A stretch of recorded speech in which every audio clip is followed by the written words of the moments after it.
Lu tahu apa yang aku doain kepada Allah ketika aku minta jadi orang kaya? Serius, aku pernah minta jadi orang kaya. Dan sampai sekarang aku minta jadi orang kaya. Oke.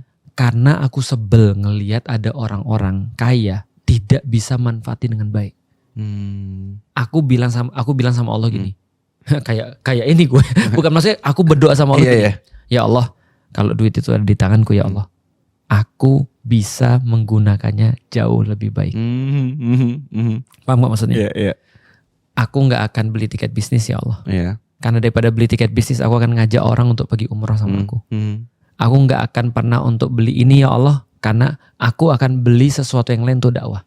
Kalau duit itu ada di tanganku, ya Allah, jadiin aku orang kaya, karena tidak semua orang berhak jadi kaya. Aku saksi lagi waktu itu. Paham gak maksudnya? Jadi waktu aku saksi tuh sama Antum. Ya kita pernah tanda kutip ya. Betul. Ngemis lah. Betul. Ke orang kaya. Betul. Itu aku ngerasa Antum lagi kayak ngajarin aku sih. Karena Antum yang nyuruh aku maju kan.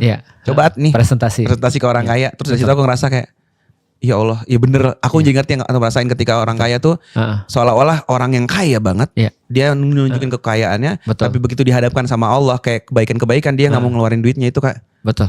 Oh, di situ. Itu maksud tuh. Dan pentingnya adalah apa? Pentingnya di dalam Islam. Kamu hanya boleh meminta kalau kamu tahu untuk apa dikeluarkan. Jangan pernah minta sama Allah sesuatu yang kamu nggak tahu kamu spending seperti apa. Karena itu jadi fitnah. Contoh ya misalnya ya. Pertanyaanku sederhana. Siapa yang salah satunya sering dimarahin gara-gara minta?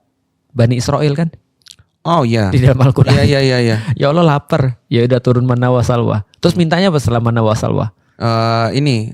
Bawang putih, bawang merah dan segala macam. Untuk apa? Tadi mintanya makan. Iya. Untuk apa kamu minta semua itu? Kecuali kalau kamu bisa presentasi ke Allah untuk ini. Maka ketika aku ingat banget ketika aku pertama kali pergi umroh, yang aku minta adalah ya Allah sebanyak ini hartamu di dunia. Ini kan basically kan semua punyamu ya Allah. Masa nggak ada satu ruko yang bisa aku sewa? Untuk Al-Fatih waktu itu ya? Karena waktu itu aku tinggal di satu tempat perumahan orang Chinese yang gak ada masjid satupun. Padahal pekerja-pekerja orang Chinese ini Muslim semua. Dan begitu aku bangun masjid di situ, itu auto penuh tuh. Nah, aku bilang gini kan, aku nggak bisa punya masjid, aku mau nyewa ruko karena itu masih thinkable. Aku waktu itu perlu 70 juta waktu itu untuk bisa sewa satu ruko, renov jadi masjid maksudnya, dan di atasnya bisa aku pakai untuk kantorku lah kira-kira gitu. Nah aku bilang ya Allah ini sudah jelas nih kegunaannya untuk apa. Suatu waktu lagi ketika kita pernah ngisi di beberapa majelis, nggak enak banget. Lu pernah nggak sih diusir dari majelis? Diusir dari majelis? Ngisi? Nggak pernah.